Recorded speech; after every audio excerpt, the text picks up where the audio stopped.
Let's talk supply chain. So, welcome back to the show, Peter. Hey Sarah, it's really good to be back. Thanks for having me.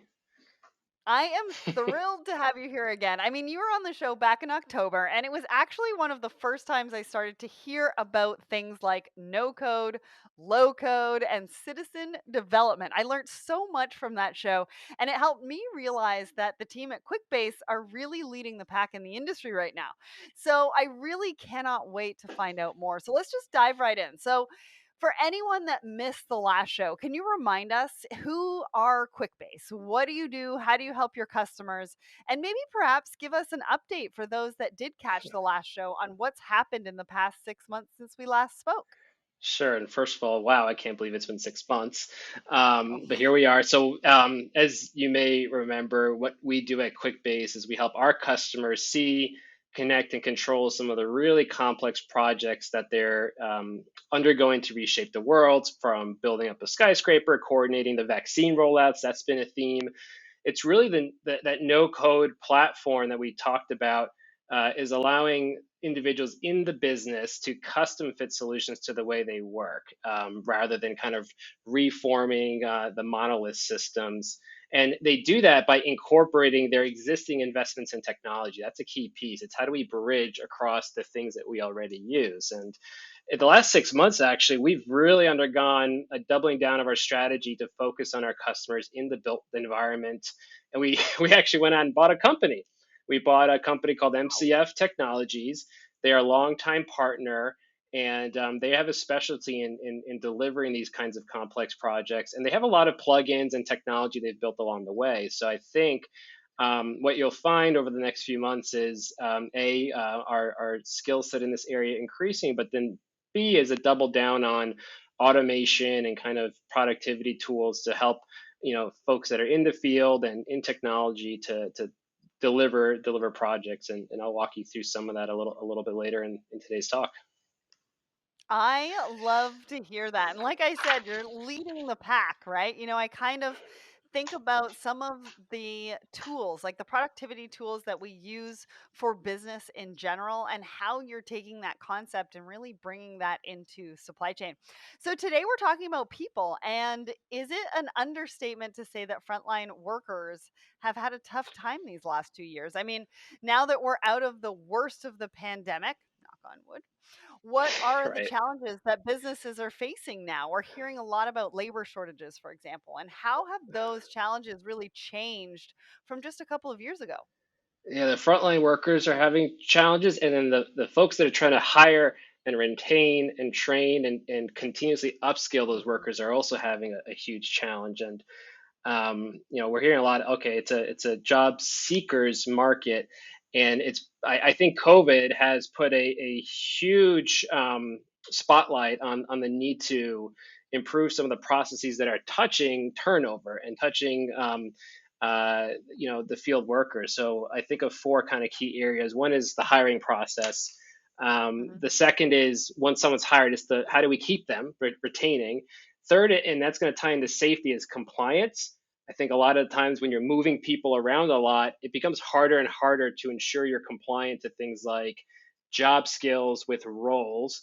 And then there's training and onboarding. So a lot of the themes I was thinking about this podcast. A lot of the themes are, how do you get the tribal knowledge that is in the heads of a lot of individuals integrated into your processes and the systems and the tools. So I think COVID has kind of underscored the need to pivot more towards improving along those four kind of buckets, if you will. And there's a lot we could Yeah, talk and about there. I mean, I'm going to add on to that there because I've been having some discussions with another provider just about sort of that matchmaking, right? Because individuals are coming to organizations looking for a variety of different things based on their particular circumstance and who they are as a person, right? So, how long does it take me to get to work? Are there flexible hours so that I can have some more work life balance and I can be with my family, but also have, business hours that work for me? And then, how do you really figure out whether they're the right organization for you? I mean, traditionally, you've applied for the job, they interview you, they go through your resume, you get hired, and then you go through training. And then what if it just doesn't gel? Then what? Then it's kind of a waste of time for everybody. And so there's a lot more coming out as far as technology on matchmaking people with the right organizations, which I think is really the right mindset. But you mentioned about compliance, and you mentioned that that's a little bit to do with safety. So, what about safety? Because job site safety has, changed dramatically since COVID. What are the big priorities right now when it comes to that? Yeah, and I'm gonna steal your words on matchmaking, and I think underscore culture as a theme throughout all this because Yeah. I think what we're seeing is that what is culture sometimes is a little of an existential crisis when people are now working remotely, and the expectation is that organizations should be remote first. And I think kind of next step into safety and compliance. Well, I think COVID has thrown a shocker at all of us and said, hey, you need to be able to adapt to rules, regulations, requirements that never existed, and you may not necessarily have a tool to track these 10 new requirements, or you need to start capturing information that you never captured before. And so I think I've always thought about safety as tightly coupled with continuous improvement, but never that's never always like kind of the way teams operate. So I think that the high turnover is causing the culture breakdown sometimes of continuous improvement. And so the priorities, and thinking about what or how organizations should prioritize their next 1 to 2 years really should be in stepping back and thinking, okay, how do we address things like people are expecting to come into a job that has certain levels from a technology standpoint, certain levels from a flexibility standpoint. And so they're expecting that we are more efficient in how we solve problems from a software standpoint. So I think there's a lot of expectation that tools have more flexibility and Mhm. scale and adaptability. And that's never always been the case. And I think the other theme is that to I'm going to steal something else because I think in the monthly hustle you talked a lot about progress over perfection. And I really Yep. like that because I use that in advising our own clients is when you come to think about your priorities for the next few years, it's not choosing the perfect tool and spending 3 years, X million dollars in implementing it. It's how do you have tools that are maybe less defined at the outset, but much quicker to get stood up and to iterate. And that's going to be a theme that I really try to hammer home is to get organizations thinking about how to solve problems quickly, to get solutions out the door quickly, but then incrementally improve Yeah. until you get towards perfection. You're never going to hit it, but you want to move towards it.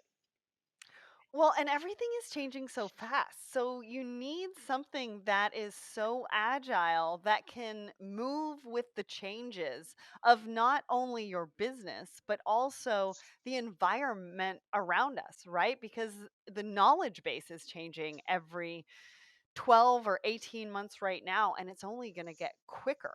And so, yeah, you definitely need to make sure that you're partnering with somebody. And I love that you read the Monthly Hustle. I mean, and I love that you use that quote because it's one of my favorite. So, an important part of helping to tackle some of these challenges and address, the priorities that you mentioned is connectivity, Yeah.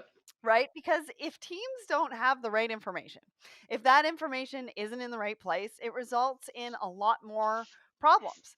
So, how are people in the field getting and giving information today? And where does data sort of live for your projects? Because if many a guest on my show is to be believed, and some of our LinkedIn posts around Excel are to be believed, we're still heavily in Excel territory. Yeah, and it comes down to I think what I've learned more about human nature than I have about technology working in All this right, let's hear space. it. So, and what I find is that teams and people they will gravitate towards the path of least resistance to solving their problems. What's available in front of me, and and then other folks like leaders and executives tend to latch on to the things people build in their front line. So what you'll find is your guests probably speak a lot about Excel and Access or whatever, and they'll build dashboards around that. And what happens is I'll solve something for myself, and then someone else is like, "Hey, cool, Peter, you solved that thing for yourself. Can I start adding to it?" And Mhm. then they'll share it with you, Sarah. Then, hey, Sarah, do you have any? Can you update your piece of this?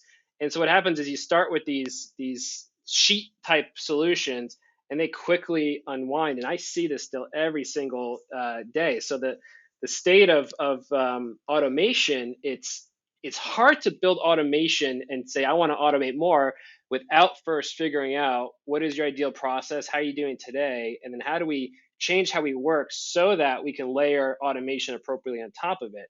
And when we talk about Mhm. automation, I'll kind of go a little bit in more depth, but I think the current state is still lots of individuals are still taking kind of the flat file approach to solving a problem, which is, rows, columns, and not unwinding that to think, okay, I actually need the input of suppliers, customers, other teams, management to drive this process forward. So I should rethink how I kind of approach that problem. And then if I was to get everything into a centralized environment and clean, and everyone else agrees that this is the data, that this data is golden data, now we can talk about, okay, automating the repetitive and then getting things like AI and ML into the story, which we should never start with. Yeah, it's so true. Because, like, here at Let's Talk Supply Chain, there's a few different things that my team and I are kind of talking about. It's not necessarily for supply chain, but just in sort of our day to day. What are the things that we're doing manually? What are the things that we could maybe take a look at automating and using different productivity tools? So just to put it into perspective, if you're, not in supply chain, you're listening to this, just to put that into perspective around technology and what it can do to just enhance some of the things that you're doing on a regular basis and give some of that time back, right? Which is really, really, really huge. So like you said, a lot of people tend to gravitate towards the path of least resistance. But sometimes that's just by talking to somebody and getting somebody to help you sort of see how things can be automated that actually make it that much easier. And so let's dive into a little bit more detail around your software because it can really be designed with frontline workers in mind, right? Like to keep them connected, to keep data accurate. Talk us through that. Yeah, and the way I like to think about what we provide is we take care of giving you the latest technology and managing it, so you don't really have to worry about that, and then molding kind of the Lego bricks, if you will, to solve for um, the specific workflows that we see in the field. So generally speaking, a big part of of the field interaction with kind of central teams is we need to collect some information that's out there. That could be photos, that could be notes, that could be geographic markers, questionnaires, surveys, audits, punch lists. I mean, you name it. So I think the challenge that we see most often is that there's no team that fits. It's exactly like the last team. And so a lot of Right. times you're kind of going shopping for, all right, I need something for field survey, or I need something for an audit, or I need something for assessing a supplier for as a new sustainable supplier that's going to replace how we do workflow today. And what they really need is a combination of technology that is safe, secure, scales robust, but then can be molded like Play-Doh for the frontline environment. And then allows for starting fast, but then scaling. I think that's another kind of one of those, I don't know if the dichotomies how do you have both of those? How do you move quickly to get something out there? But then as more and more Yeah. people get involved, it just naturally allows for that concurrency. So that's kind of the approach we tend to take, and what we provide with Quickbase is to give them one place to start with capturing information, but in a way where anything you build can be immediately deployed to the field. So we don't believe in building a mobile app. You just log into the Quickbase app, and then you can start capturing information. And then once everyone, it's amazing what happens when everyone gets into the same place. That's like the hardest part. Yes. When everyone gets in the same place and we're all looking at the same status field and the same delivery date and the same who's assigned to the work, it tends to get rid of a lot of that time you talked about, which is a lot of times noisy work, which often is Yep. just hunting down who did what when, right? And then we Mhm. spend too much time hunting and not um, responding to the insight that's supposed to come out of what happens when you get all that information together. Yeah, Yeah, or copy and pasting. How much time do we spend copying and pasting? I uh, mean, do you have any stats on that? Because I'm gonna it's have a to go do good some research. it's a good stat, but it scares me a little bit that you bring it up because it means it must still be pretty prevalent. And you're not there is a lot of creative work that happens that is always. I try to think of what is the work that is undifferentiated heavy lifting. It's the stuff that's you're doing over and over again, but you really Yeah. should be automating it. You really should be finding a repetitive or an automation. And when I talk through some of the ways that we think about automation at quickbase, I can kind of give you some ways to like think about it. And it's low hanging fruit, and then there's like the big A automation stuff that is maybe a longer term project. Yeah, well, let's get into that. And one other thing that you said was that bringing everybody together is kind of like magic in one place, looking at the same stuff. And so definitely encourage everybody to make sure that you're doing that because it really does bring magic to any organization, any situation.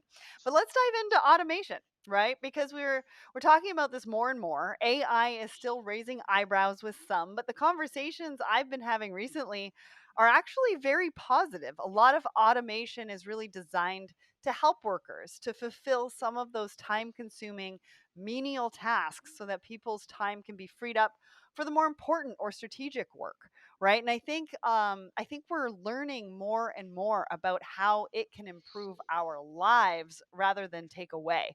So what are your thoughts on that, on how automation helps and how is that integrated with QuickBase? Yeah, so I think automation is always it's a net good thing. Right. That has some caveats. I think it's dangerous to want to jump full steam ahead into automation. I think a lot of your Mhm. guests have probably shared initiatives to use more intelligent automation as part of their business, and I think all automation needs to be coupled with it's kind of an obvious statement, but with strategy, and that is what is that end state that what is the brighter future going to look like as far as what an automated future is, and then how do we work back, and that a part of that is the other conversation I think needs to happen, doesn't happen enough, is how do we empower problem solving in the business, which is where the Yeah. world of low code and no code comes up. Because I come across a lot of smart individuals in manufacturing supply chain that really have the hunger to solve their own problems, but they're stuck because their organizations haven't prioritized coming up with a strategy to enable the developers of a company to develop, but also the Mhm. problem solvers in the business of the company to leverage that and then augment with their own kind of citizen-led automation. And so that strategy and that discussion, I think, is kind of like the baseline. Assuming you've got that, um, I think of with QuickBase especially, there's kind of two ways we think about automation. One is there's a lot of low-hanging fruit that you could get a lot of quick wins by automating a lot of simple things that Okay. you may not think about. So things like an email notification when a certain status changes. So today it may Mhm. be a polling, right? Like, hey Sarah, is it done? Hey Sarah, is it done? Is it done? Or Right. what's the status on this thing? Or so it's like a lot of the email network, and what I find a lot of leaders want really is a weekly status update of the projects that are in a certain state that are overdue or XYZ, whatever that is. It's a little different, but you could actually automate events, sending the right email to the right person at the right time, or the right report to the right person at the right time. And I think a lot of today you get these all access email lists. You're like in this mass subscription, 200 or so people are on it. And so most of the Mhm. individuals aren't getting the information they need to do their jobs at that point in time. Um, so I think of automating report subscriptions that are contextual to you, Mhm. notifications, but also things like a lot of us are actually more using chat these days. So Microsoft Teams, Slack, Google Chat, and Yep. I think one of the expectations from the beginning of our conversation about how people expect to work remotely is that those tools are where a lot of work gets done. So I'm seeing more and more automation. And a low hanging fruit is if you're working in a system of record and changing the status of something, integrate it with a channel in Slack so you can kind of have that ad hoc, like, very quick exchange of information, but ultimately you want to keep the insight going back to that system of record. So Yeah. I'll pause because I'm going to talk about the phase two. But any questions or comments on that piece? Because there's a lot of things you can do that are like that are kind of the low hanging fruit of automation. Yeah, and I love that you gave those examples of low hanging fruit, right? Because a lot of times we think that it's got to be this big picture type thing. And just, integrating or connecting Slack into, the other technology systems that you're working in just to move information back and forth. I kind of go back to my comment about copying and pasting, right? We don't want to be doing that. We want the flow of information moving back and forth as easily as it is for us to even like type it, right? Yeah, And yeah, go ahead. I was saying that's progress. What are the little things that can get Yeah. you progress and momentum? Because that momentum is what starts to change culture. You don't Hmm. change culture by a multi-million dollar AI project where you have to hire data scientists. You change it Yeah. with incremental wins. So that's why I try to kind of find ways that you can win quickly, where you see the Hmm. result in under a week or 2 weeks, and then work towards the more audacious goals. Yeah, and that's some of the things that my team and I are doing. And so I know that those quick wins are super huge for not only me, the business, but the team. And they feel empowered to make these changes on their own, which I think is a really, really big thing. I mean, when you're thinking about a bigger project, how many layers do you have to go through just to get it improved? And by the time you get it approved, you're almost already exhausted. And so, quick wins that empower and motivate and inspire everybody to do better work is just, something that is also magic.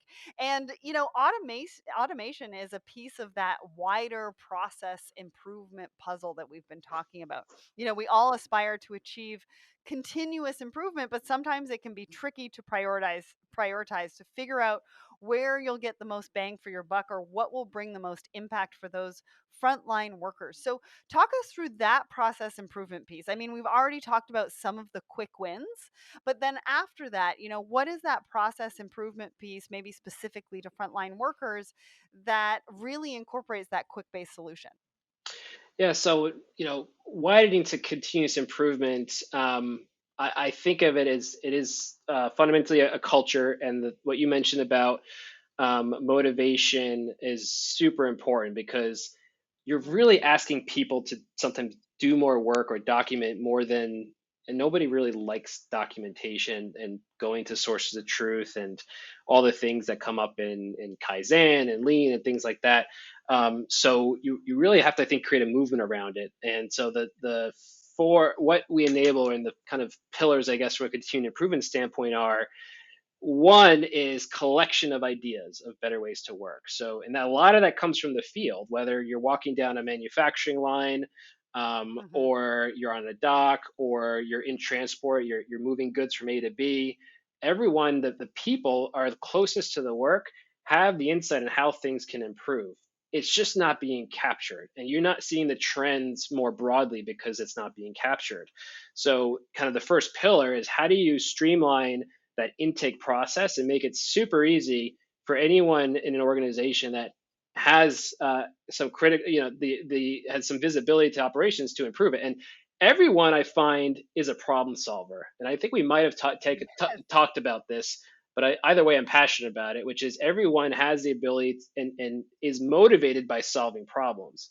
And if you can Hmm. unlock that part of an individual's brain, that's going to help our conversation about retention, because people like to stay in jobs where they're solving problems that are interesting and they're getting recognized for it.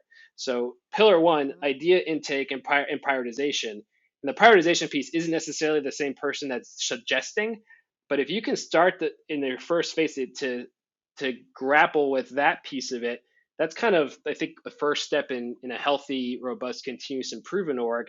And then that leads to things like digitization of all paper forms, so getting everything together, and then centralization of information. So imagine all of the ideas of how to improve are coming into one place. You get 1,000 ideas per month, and it just so happens that Oh, 200 to 300 of them all have a similar theme. Well, maybe that's one that we should prioritize. And then the second and third phases are, well, execution of the project. So now you can use the same tool to provide visibility back to the intake of the idea. What's the status of the project? What are the returns and what are the results and the measuring? A lot of times you also want to be able to measure. Oh, but how one yeah, team measures a project is different than, so you also, that's where that flexibility piece comes in a lot too, is every team just has a different way of tracking success on something. And then to put across all of it, the other pillar is reporting, dashboarding, and automation, which is now you want to provide visibility out to the entire org as to what's the state of our continuous improvement projects, what is the dollar impact, and how do I drill into the individual work. So that's kind of the spectrum I see, is you want to both have the granules of stand that show you exactly what's happening and when, rolling up to visibility that cuts across the entire org. And that's kind mhm. of a long-winded way of describing, I think, how we see a healthy continuous improvement model. And that, is usually all built on QuickBase with connectivity to maybe other systems that are part of that puzzle. Well, and just picture that full circle moment for that person or people that had provided those ideas, to see them come to fruition and know that they were part of solving that challenge. How empowered does that person feel? Oh my God. Right? Just Yeah. think about that, because it's just magic. I mean, everything that you're talking about are really easy ways to connect everyone, empower everyone, and have those full circle moments where everybody is ingrained and involved in the success of the Hmm. company. Yeah, and I have to say I love that full circle moment, because that's exactly it. It's Yeah. you have an idea, you're now been getting officially recognized for taking an initiative on, you're solving for it, and then you're doing what I hear sometimes in manufacturing called the read across, is your problem isn't unique to you, but now that it's in this centralized location and what you've done is Mhm. documented, there's reuse over that solution, so your impact can go beyond your location, your site, your team, to that same situation, that same setup in three other locations. So that's the other thing, and that's kind of that it compounds the improving of a continuous improvement culture, and it just makes someone really motivated. I'll stay here Yep. and solve problems and get recognized for it than get paid $10,000 somewhere else where I feel more like a cog in the wheel, in the Yeah. machine. Yeah, the machine. Yeah, and getting up every day and making an impact. So that is kind of the benefits from a frontline worker perspective. What are the benefits that the organization gets to see when we pull together that good data, transparency with collaboration and process improvement? What's the impact going to be on the business and the bottom line? Yeah, and impact. I really try to probe for this when I have conversations, because often the easiest one to say is I save time, but it's really hard to take time savings and turn that into something that somebody could justify against some sort of budget line item. And Yeah. so a lot of the times what you actually get is improved utilization of resources, and that could be both Mhm. people.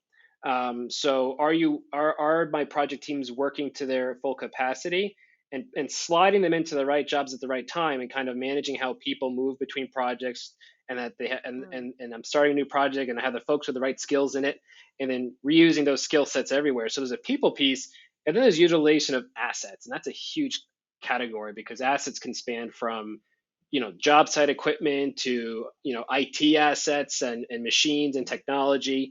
And then I find there's a lot of hidden costs associated with things being idle, and a lot of times nobody knows those things are idle. So um, there are a lot of kind of, those are the kind of the quick wins that come from getting visibility and having things come into a central location, and then risk ends up going down a lot. So safety, I think, is associated a lot with risk, and especially in safety, you're not just looking for solving an incident and then resolution. It's the near misses, it's the observations, and it's also the same with compliance. A lot of I find is organizations that aren't kind of on top of their compliance game are incurring fines and audits and having to spend money on things that they didn't really expect. And so if you get your compliance game together with automation and centralizing, then actually your risk profile tends to go down a lot. And I think a lot of organizations, especially in construction, supply chain, where safety is kind of key, value that. And That's huge. yeah, and then from a person standpoint, it's less measurable, but one thing that we emphasize is reducing noise by creating a role-based, person-based entry point to anything you're looking at. A lot of dashboards we see, if you use like a Tableau or Power BI, they're phenomenal, but they're kind of a one size fits all. And what we try to do is encourage teams to create a role based filter, but then also like a person based filter, so that sometimes we hear is, hey, I only want to see the work on that screen where I'm the Right. person assigned to the thing. I don't, and it's not that I don't care what someone else is working on, but when I go in and look at something, I want to see what's top of mind for me, and then I want to go and click and go to another dashboard to see how everyone else is doing. Um, That's true. Yeah. and so there's benefit there, and that's a lot of it just from productivity and um, reducing the frustration that's sometimes associated with trying to sift through noise to get to what's actually that's important to me. Well, and the amount of innovation coming in through all of those ideas, I mean, that is just amazing on its own. Is there a case study or something that you'd like to share with us where we can sort of, picture what somebody came to you with as far as a challenge and how you solved that and what that ROI looked for them specifically? Yeah, and I was thinking about this. One of my favorite examples actually comes from the telecommunications industry. A lot of the big players are rolling out 5G, probably thinking about 6G, whatever that looks like.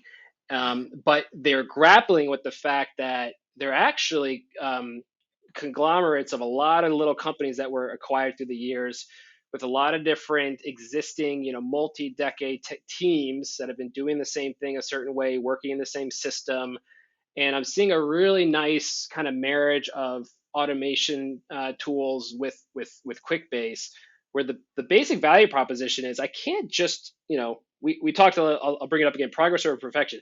You can't just implement a new centralized project management tool and expect that 10 different teams that are all kind of playing a part in delivering a new network line to be stood up for a company, that it's just going to Right. happen overnight. And it's not cost effective. It would be way too much money. So what you have to do is find a way to have a balanced approach where you might use one system to intake data, but get visibility and maybe customize processes in another tool and system. So we see in telco, ability to bridge 10 different teams, how they work, how they track information, but all roll up to a single dashboard, interface with RPA, interface with on-prem systems. And the key thing that they were looking for at the very beginning of the journey was, I just want visit. I have a goal to hit a certain month. I need to set up, 1,000 new customer ports so that they have connectivity, but I have no idea where in the process we are with the thousands of work orders that are currently going on, and where is my Right. opportunity. It's the question is not just what am I looking at, where is the opportunity to bring in work to hit my goals that may be low hanging fruit. And it's as simple as that, but it's a powerful example because the second we are able to show visibility into where's the opportunity for us to pull in work, that's where they had the light bulb moment that we can actually bridge all these systems, centralize without having to necessarily um, rip out every single tool that we've been building over the last 10, 20 years. And the roadmap over time is system by system, assess the life Right. cycle. What's going to happen with this Mhm. thing? So I could Yeah. probably go on That about that, but that's the theme I think is consistent with a lot of our customers and maybe your No, guests it's as such a well. good point. It's such a good point. I'm going to bring it back to websites, right? Websites are constantly changing. And so when we think about our technology systems, I think we've got to get out of the mindset that once we get one, it's going to be it for life because things are just changing all too often. And so it's something that you need to take a look at the life cycle of Yeah. the technology that you're bringing on board and what that what that means and how can it adapt, like we said before. How agile is it? How can it adapt with you as you grow? And maybe the life cycle is that you're adding on modules, right, as you Yes. go along to really fit into the different business needs that you need along the way. So, wrapping up then, what do businesses need to consider and prioritize in the next year or two when it comes to people and everything we've talked about today? And do you have any insights to share for the future or new innovations from Quickbase that we can expect to see? Yeah, so I'll take that first with priority. So my answer is always a little less concrete because it's going to come back to um, philosophically as an organization, are you stepping back to reassess how work can be done in, call it, the post-COVID ish time period? And I think the conversation, the if I were to map out progress in the next 3 months is starting a Mhm. conversation with um, cross-functional leaders from technology delivery to business to the front lines to determine how can we in a future state better innovate and continuously improve every day so that Mhm. the shared services of an org are delivering the most mission critical systems. ERPs is an example of that, or CRM, but the line of business is not off in a silo but actually able to build on top of to create kind of the bespoke workflows, some of the project tracking that we talked about. um, and how do we then support that citizen innovation, that problem solver? Because I believe, like I'll say again, everyone's a problem solver. But if you don't give them an avenue and an outlet for that creativity, they will find a way to solve a problem that is in another sheet or another silo, and not necessarily something that will scale. And Mhm. then I encourage, assuming you've got somebody that can kind of assess and ask these questions and have this conversation, you have to identify some quick wins and projects to test your theories, because you're not going to come up with the grand theory of the universe on how to do this until you've tried it and tried and tried and actually put it to work. So the other thing is, what are then the projects that we could undertake as a cross functional group to test our theories and actually learn a little bit, and then work backwards to identify the tools and vendors and solutions that can maybe help you along this journey, that have that experience doing that, like QuickBase. I mean, we've been doing this kind of thing for over 20 years. So a lot of what you can expect from QuickBase, actually, to start to answer the second goal, is we've doubled down on enablement and kind of services and support, recognizing that people love the goodness of low code and no code, but they want to know, how do we apply this effectively within our organizations Right. in a way that'll scale and not have us depend on you. We don't want our Yeah. customers to depend on us. We will happily help to kind of bootstrap smaller teams and operations. But our focus right now is really serving supply chain built environment and some of these complex operational environments, but then doubling down on automation, because, and I believe this to my core, is the more easy you make it to connect to things and create bridges, I think Yeah. the more dominant you'll be in kind of creating that end-to-end workflow. So you'll see a lot of talk from Quickbase about some of these plugins that we are developing in partnership with that company we acquired, and then more and more automation to the sources of truth that are already prevalent in our customers' industries.